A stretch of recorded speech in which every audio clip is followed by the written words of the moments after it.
Okay, 1998 Porsche 986 Boxster. Today we're doing upper rear strut mounts, where the shock goes through and mounts to the body, and bump stops, snowmen, the most expensive piece of rubber. I think basically with tax and shipping, almost $60 a piece for a piece of rubber. Everybody else sells them for like 10, 12 bucks, but hey, it says Porsche. Or Porsche, depends on how you want to say it.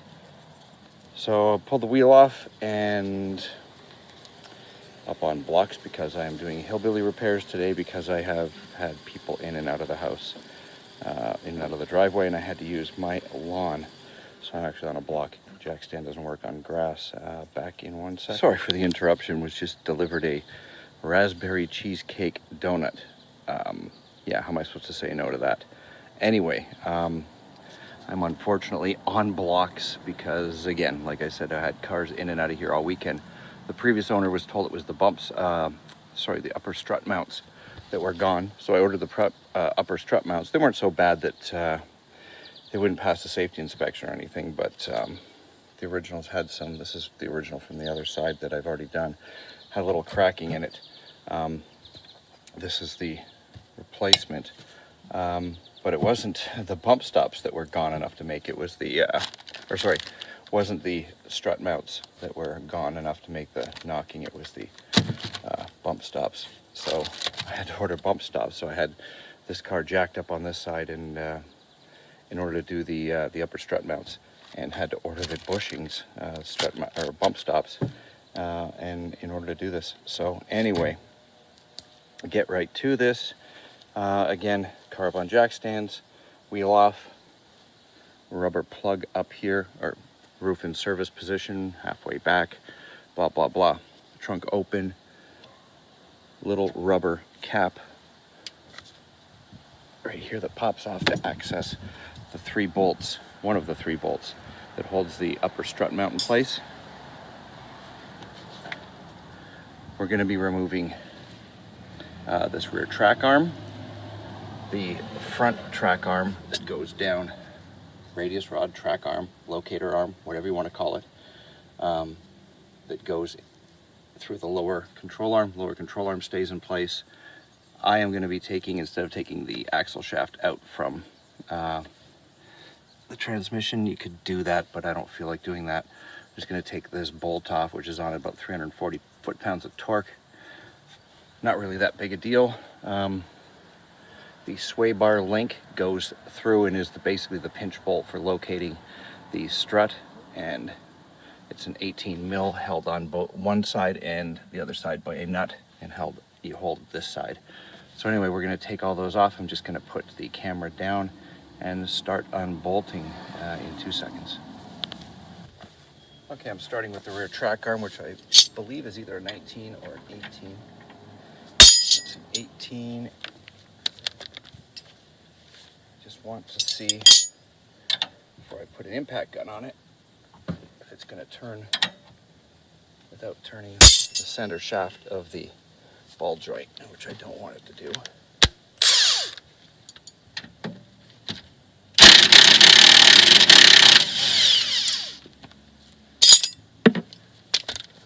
So now we're going to separate that joint using a ball joint separator.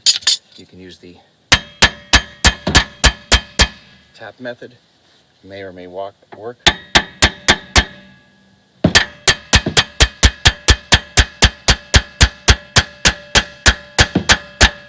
No, not working, so I'm going to use the separator.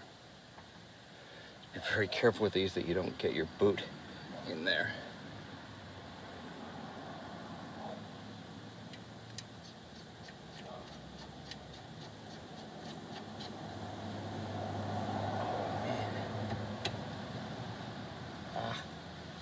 My separator does not open far enough. This one doesn't.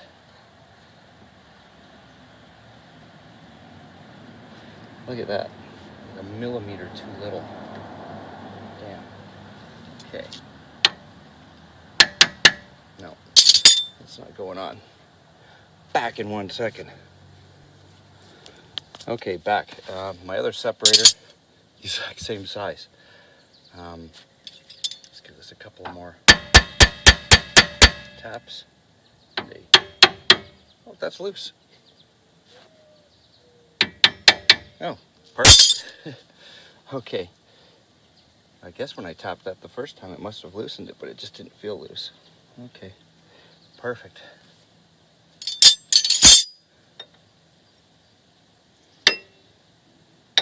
$18 mil. Oh, this one's not an 18. That's probably like a 16 or a 15. Again, back in 1 second. Okay, that bolt's actually 17. I'm gonna move this camera so you can see a little better, maybe.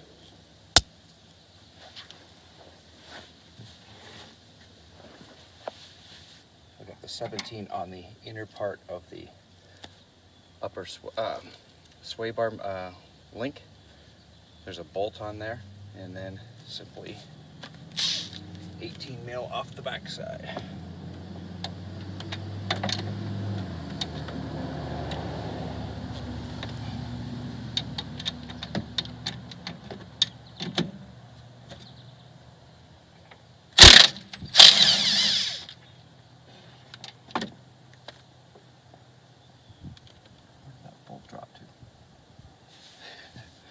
Well, the nut just dropped somewhere. I'm sure I'll find it before. Where the hell could it possibly go? Hello? There we are. 18 mil bolt nut. Take some WD-40 on the base where the shock goes into the spindle or the hub, because it might be a little seized in there. The brake wires there. See where the brake wires pass through the back of the strut? And these mounts, I already pushed them out a little bit to make sure they were... Where's my hand? There we go. There's just two little grooves in there. And now the lower one, there's one for the, I think that is the ABS sensor one, or it's the brake wear sensor. Same thing, pushes in.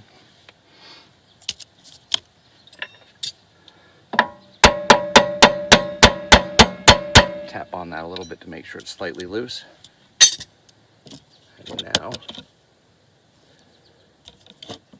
we're going to remove this lower bolt, which is I think a 22 or 21.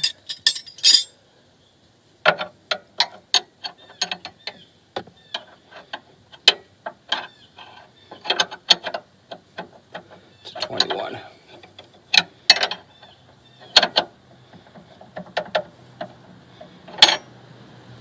And the back side, I think, is an 18.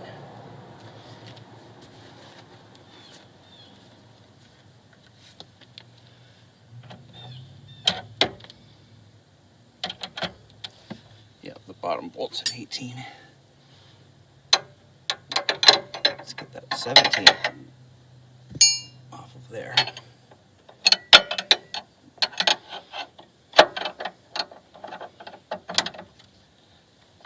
So I'm going to loosen the top bolt quickly. Whoa, wow. If I'm not mistaken, that one's on at around 120 foot-pounds.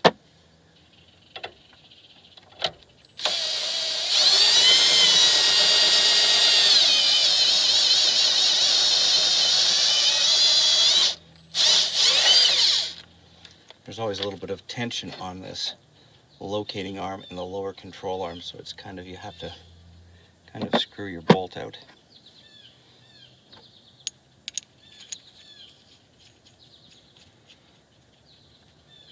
Okay, now we're going to go here to the lower control arm bolt, which should be, what was it, a 19 or an 18? They were new bolts when I put these on last week, and I don't think they were 18s. I'm pretty sure they were 19s. Hopefully I can see it from here. Yeah, I can. It is a 19. I'm backwards this way.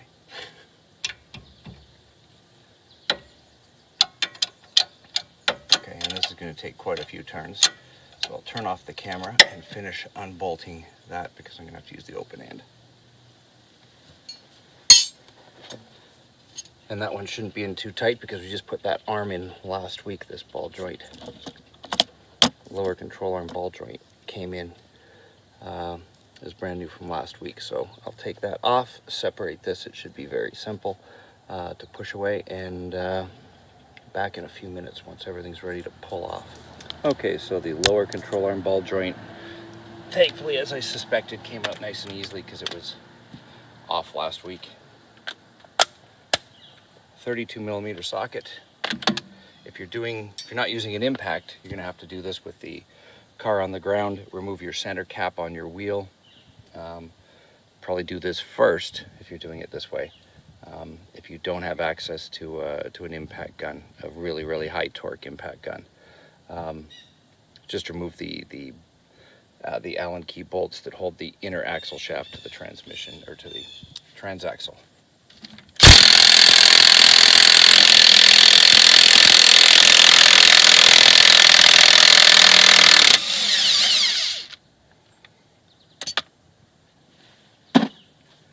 Off. One tap to ensure this is loose. Couple taps.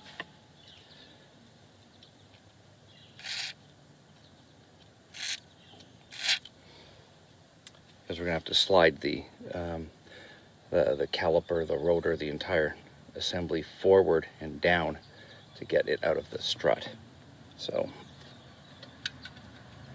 sure that can move. Oh, taking my parking brake off would help.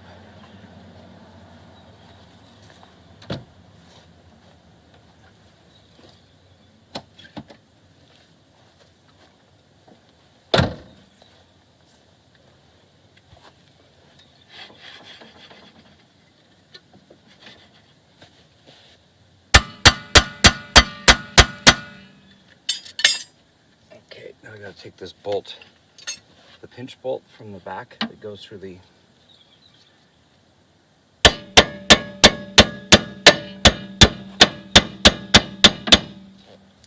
sway bar end link. That's got to come out. And that may have to be screwed out because it's not going to be a happy camper.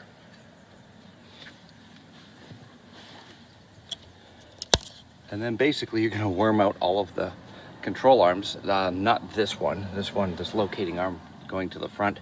Slide that as far down as you can to the bottom of the lower control arm. That'll give you the most play up and down on the lower control arm. This one just needs to be popped out and you'll kind of pull the suspension aside. But I want to get the sway bar link out first, and it's going to take a little bit of persuasion. Just pop it out. Thanks. Okay, there's the sway bar link bolt out. I just tapped it from this side with the hammer to get enough room behind the bolt, and then just pry it this way down through here and pried it back. And now it's out and out of the way.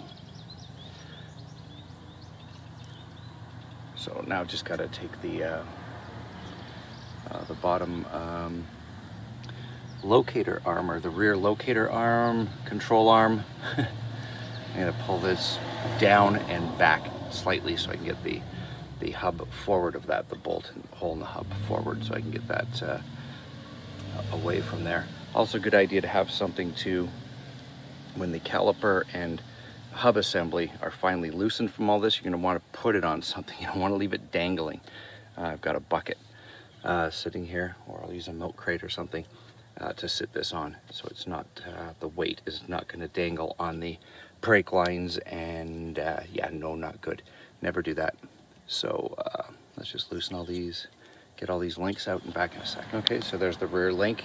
Push down, back a little bit, and then let it come up to here. And I explained on another video about tightening suspension pinch bolts where they go through like bushings. This is why. See how this is sprung and holding its own here?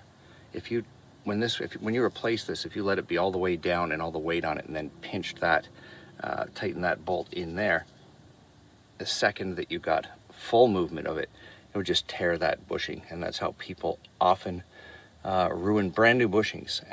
Mechanics do it too.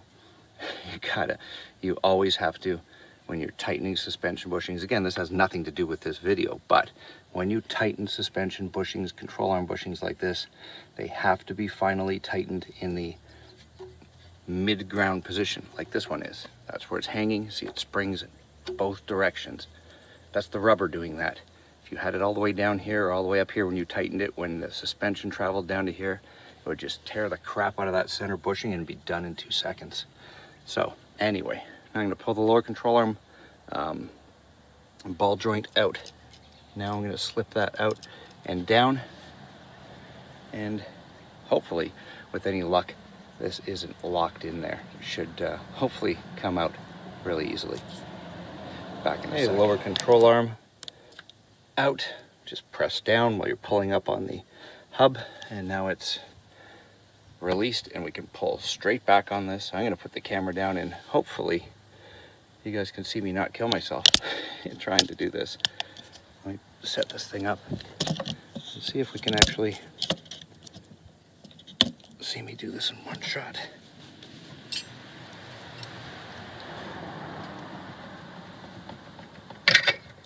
Okay, so you got the drive shaft disengaged.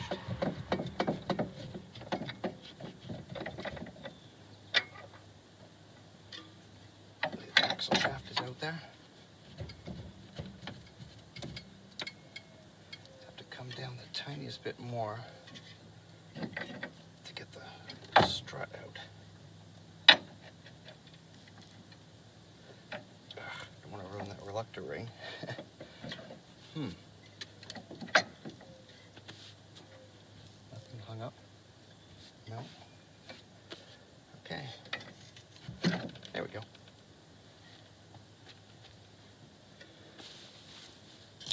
And there's our redneck balancing act sitting on top of a piece of cardboard and a concrete block. Now we have the strut, and we can go up top when we get the tools ready, and we'll pop this sucker out. Now at the top in the compartment behind the seat where the top storage goes, pull back this foam insulation. There is a little plastic nut in front of this one where the insulation goes right there. There's a little screw nut. It's got like a little flathead slot. Where'd I put it? Crap, hold on. Right here. Just unscrew it so you can get the insulation closer to the insulation. Pull back the insulation a little bit without ensuring that you don't tear it. You don't want to tear stuff. You don't want to break crap.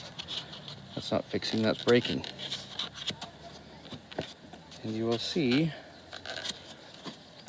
bada boom, 1, 2, right over there, the front. And then the third one is straight down this hole. I don't know if we can see it or not. There it is. 13 millimeter. You're going to unscrew them with a socket with an extension from the top while you're holding the strut from the bottom. You don't want this strut to fall out. You don't want it to hang by the threads. So unscrew these while you're reaching down. It's simple to do, lots of room. One hand unscrewing, other hand holding strut so it doesn't fall out. Back in a minute. Bit of a tip on the one of the nuts holding the upper strut in place. The one that's through that little trunk hole.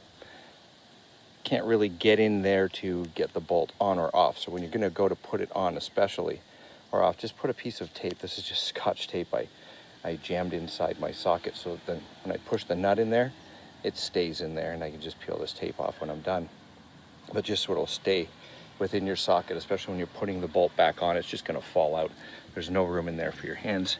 The other two are absolutely fine to get to, but the front one's a bit of a pain in the ass. And there's the strut out. Okay, so now first thing we're going to do is look at this redneck setup here out on the lawn with a Rona bucket full of tools. I'm going to take my strut compressors or my spring compressors and hook them up and compress the spring a little bit. And I won't bore you with showing you that. I will just loosen them until this is slightly loose at the top, tiniest bit loose. You don't have to compress the spring all the way, just a little bit till the pressure is off the top mount there. But I'll put those spring compressors on them, compress them. Mine are just screw-in ones, old type, and I'll show you when it's slightly loose and we're ready to go. Oh, actually, before we do that, we're going to loosen this nut first. Not all the way. We're not going to take it all the way off. We are going to loosen it. I can't remember the Allen key size. I'll be back in 1 second. Okay, 21 millimeter wrench to hold the nut, and a 7 millimeter Allen headed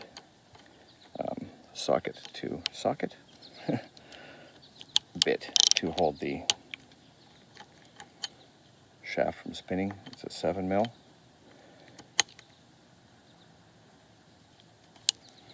And I'm just going to hold that while I'm screwing it in. Hold it 1 second. Hopefully this camera stays where I stick it for 2 seconds. It's just simply a matter of loosening the bolt. But I'm not going to loosen it all the way. I'm going to loosen it about up to even with the top thread there. And then I'll put the spring compressors on, and I'll show you that.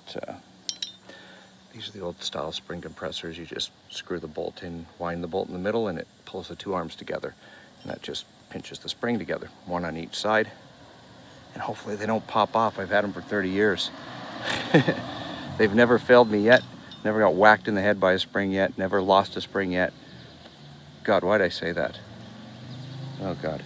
Anyway, I'm gonna loosen this, like I said, flush with the top of the nut there, and then back in a sec. Okay, spring compressors are on, as you can see. You can see that they're just the slightest bit loose. There's no pressure on them. I'm doing this in my lap. Pretty stupid, huh? Whatever. Done it a zillion times. So I'm going to take the top hat bolt off. Come on, you.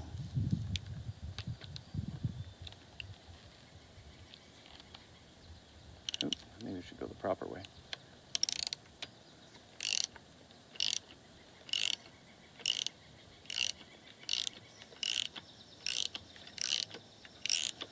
And again, one of the reasons you don't want to. Come on, loosen up.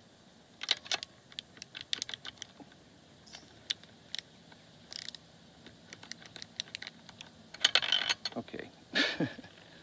Give me something to tap this sucker with. For some reason. Oh well. For some reason this is stuck in the 7 mil bolt hole. There we go.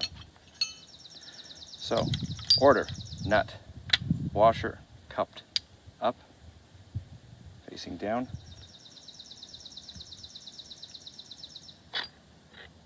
Top mount. Notice that these 3 bolts, there's a longer space here between and a shorter space here.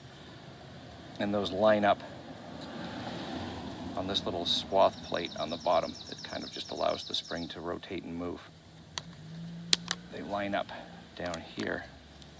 So you got to get them properly back on. When you put it back on, you got to get them in those little notches on the new one. Okay, so old one gone. Swath plate in 2 spots. There's a rubber, 2 parts rubber isolator that the spring clips into, or you can see where the spring has been hooked into at the top. This doesn't matter where it's located. It can go anywhere. The spring is just going to compress into there, and this just kind of rotates. The factory doesn't, but you can loop these a little tiny bit in between them to make them move a little freer. Bottom washer, basically the same as the top, just inverted. And the destroyed, look at that, Mr. Snowman.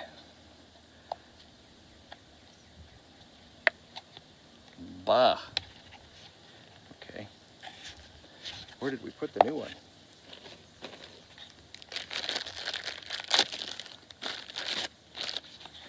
New one. I'll also push it up from the bottom. And it's got this lip on it. It goes into this little groove. You're basically going to pull it up into there. Or push it up into there, or however you can get it into there. Come on, baby. Ah, too much. You know, I'll go from the top.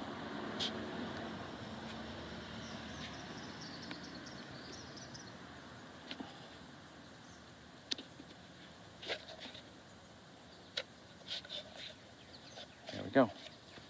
Back on. Checking your shock seal for wetness. Nothing really. Nope. Netting.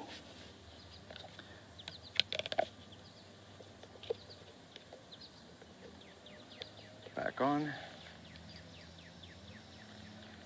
Lower perch, or lower washer cupped down. That's what the bump stop hits into.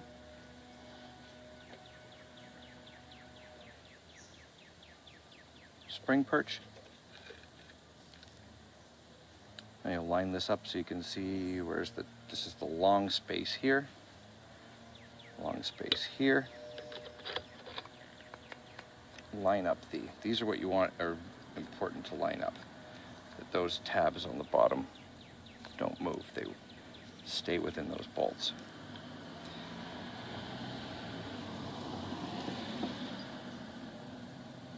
Washer cupped up.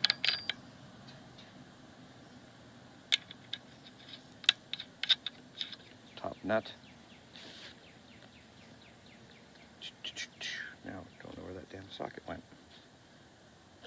Hello.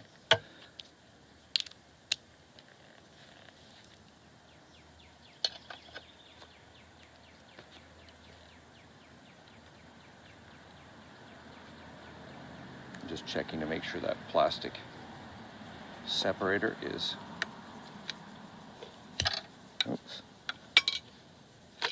properly located.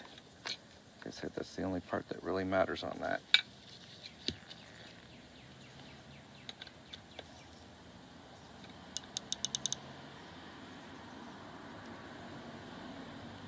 I'm just going to start tightening.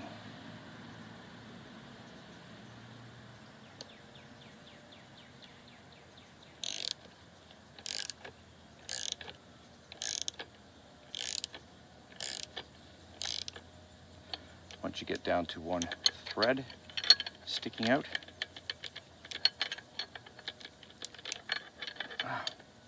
Really? Again, you're going to do this? A couple of threads sticking out, so now this bolt is going to hold it together. Make sure those plastic slots are in. Aha, this one's not lined up properly. There we go. Now we're releasing the spring tension on the spring compressors. We'll allow that to push up and keep that in place before I finish tightening the top bolt. So other than tightening up that top bolt and taking these spring compressors off, it's just time to reinsert this back into the car in the exact opposite order we pulled it out.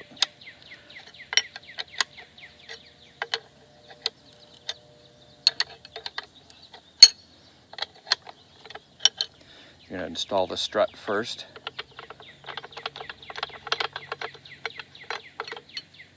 Shock, if you want to call it a shock. It does have a spring outside of a shock absorber, so it's a strut. But anyway, pay attention to the way you mount it, because again, your mounting holes in the body of your car have two nuts that are close and one long distance. So you have to match them up. That's why it's slanted on a level like that. Tighten the nuts up, put them on there. Don't tighten the crap out of them. Just tighten them to hold the strut into place, and then wobble all your suspension back together, and don't tighten these until you're back on the ground. All the weight on the car, you don't want to be pulling. These are tiny little nuts. They're like 26 foot-pound bolts. You don't want to be pulling your whole suspension up with these. Just want to tighten them a little bit when the wheels are on the ground, and you're going to be tightening the center axle nuts, and then you can tighten these. Anyway, if I can think of anything else to add, there's nothing. This is just a reversal process now. If there's anything else to add and I can think of it, I will film it and let you know. but I will put in the torque specs before I put everything back together. Yeah, I'll get the torque specs in a sec. Okay, the car's back on the ground, and I hope you didn't forget to remove your center hubs so you can tighten your hub nuts, your axle nuts. Anyway, now we can tighten these 3 bolts, the top of the strut mount, about 25-26 foot-pounds. So I'm going to tighten those on both sides, and rear axle nut torque is going to be like 340 foot-pounds. It's quite a bit with your 32 millimeter socket and a cheater bar. This one's like a 3-footer. Wait a second. Do the math. 100. Yeah, if you put about 100 foot-pounds, 100 pounds of force down on here, 110, 15 foot-pounds of force down on the end of this bar, if it's 3 feet long, that should be about 340 foot-pounds. If you're 200 pounds, halfway, all your weight. 200, yeah, a little more than that. What am I, 210? So, yeah, most of my weight, 3/4 of the way down. Anyway, 340 foot-pounds. Figure out how to do it. Use a torque wrench if you have one. My torque wrench goes to 280, so I can't use that for a 340. I'm snugging this up by feel. Anyway, that's it. Thanks for watching.